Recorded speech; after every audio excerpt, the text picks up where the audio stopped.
congratulating the senator for Kitui for coming up with this very progressive bill for several reasons. Most importantly, that it's an agricultural bill, and we all know agriculture is the most important sector in Kenya in terms of its contribution to the GDP, in terms of its employment. It employs the bulk of Kenyan population. In terms of providing food security, Mr. Speaker, sir, in a world which is becoming more and more integrated, we are opening up barriers of trade. Countries must take advantage of what we call comparative advantage. And Kenya, Mr. Speaker, its major comparative advantage vis-a-vis other countries is its agricultural potential. Mr. Speaker, notwithstanding the huge contribution of agriculture to the Kenyan economy, the investment by the government is never commensurate. You find that we invest more in things like infrastructure, which is positive. We invest in security, but rarely do we get commensurate investments in agriculture. And therefore, this is the move to the right direction. So let me start with the merits of this bill. Mr. Speaker, one merit of this bill is that it brings Mang's bill to the center of government agenda on matters agriculture.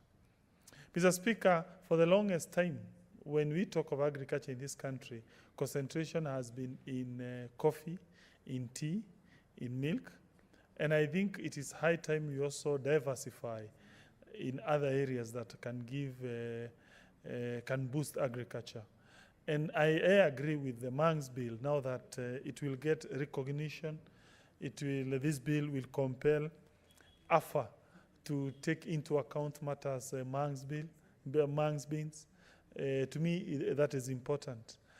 I foresee a situation where the minister concerned with agriculture at the national level now being compelled to market externally Mang's bill, now being compelled to put out standards for Mang's bill. And that way, you'll find these beans becoming more and more marketable and more grown in Kenya and protecting the farmer. Another major advantage concerning this bill, Mr. Speaker, is that at proposed Section 4, it confers certain duties to Agriculture and Food Authority.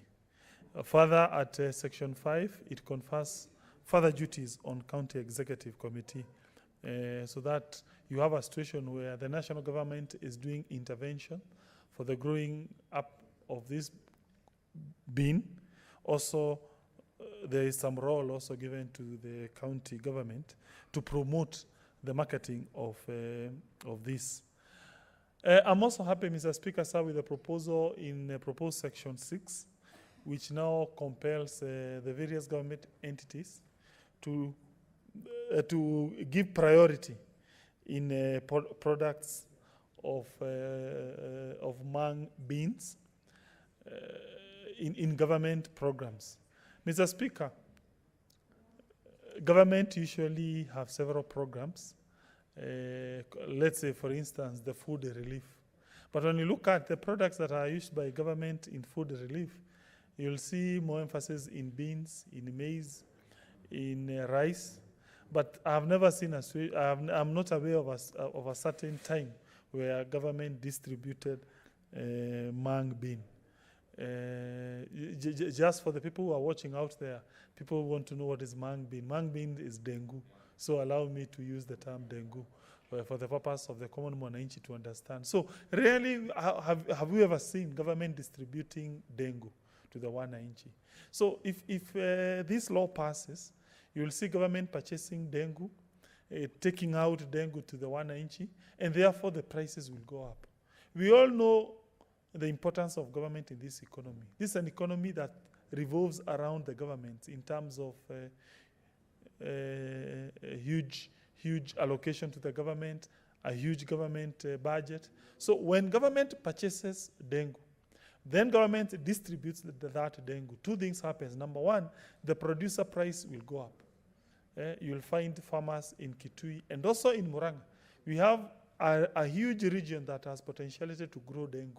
The entire region stretching from Thika town to the entire Kakuzi region in Lower Gatanga, Idhanga ward, the entire Kimorori Wempa in that region called Maragua, the entire region called Makuyu in Maragua also, Kambiti, also location 20 in Kiharu, also parts of Gaturi in Kiharu, also parts of Lower Kandara. So all that region, I have no doubt, once government starts purchasing dengue, you will see now more farmers planting dengue. And now also on the demand side, because now that's an intervention on the supply side. On the demand side, you will find now people starting to consume more dengues in their homes. Currently, when people usually purchase beans when they want to make their stew, they purchase what we call minji. But now with dengue now getting more recognition via this law, I suspect the prices of dengue will go up, and that to me is positive. Mr. Speaker, I strongly believe the future of this country is somehow interconnected with the prospects of the so-called dry regions. Why? Because those dry regions have virgin lands. Those dry regions are waiting for irrigation.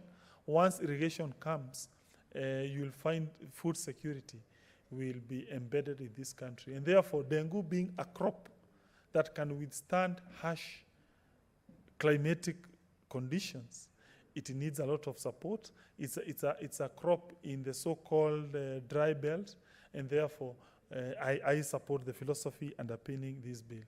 But, Mr. Speaker, let me now point out areas of improvement, which my colleague who has brought this bill can consider. Number one, part 3, and maybe part 4 of this bill. The so-called the regulatory provisions. The regulatory provisions. You see, the reason why you find countries like America prospering is because they have very light regulations. Every time you bring regulation in a country, you tend to stifle development of industries. So therefore, I'm trying to convince my brother, every time you hear a regulation, you must always look at it from a negative point of view. It is something that is going to be enacted by government, whose net effect, notwithstanding the original intention to assist that sector, regulations tend to whittle down economy. They tend to bring back, they tend to hold back. So the less regulated a sector is, the better it is. So for instance, you find here requirements for registration of growers. You find a requirement for licensing of marketers, processors, large scale. Refusal to issue a license.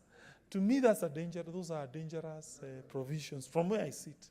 They will tend now to create a parallel black market. It will mean a poor person in Kitui, he cannot even establish a small shamba of dengue without going to pay a license. That license, number one, will be expensive. I have no doubt government will put some fee for obtaining that license. Number two, it will be laborious to even procure that license. It will take 1 or 2 years, or you have to corrupt that official. Yeah? So you may say, okay, no, it is important you give out those licenses so that you standardized. But I'm telling you, based on my experience with government regulations,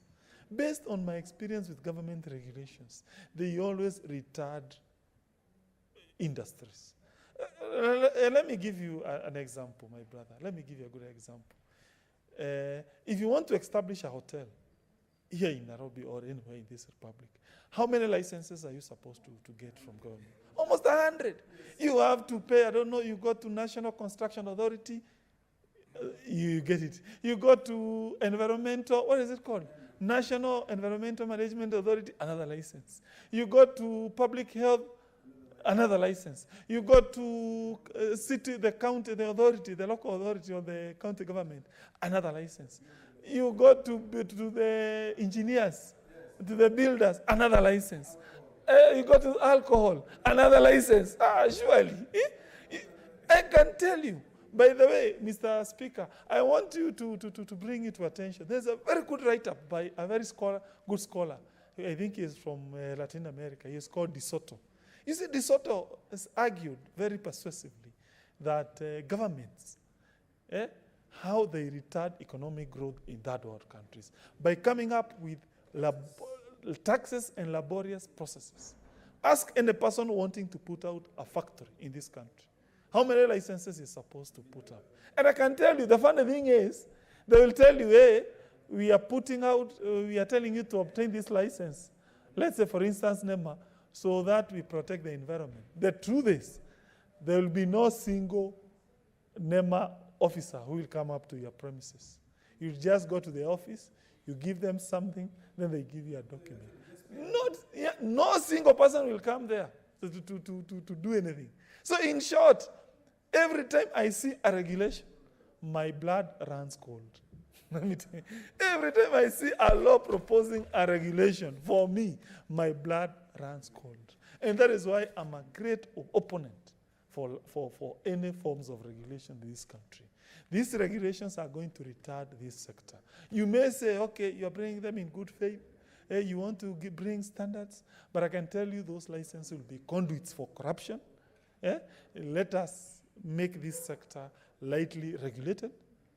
We make it lightly regulated. In fact, by the way, the other time I was thinking about philosophy of regulations in Kenya. Do you know what I was proposing to do? You say, you provide that.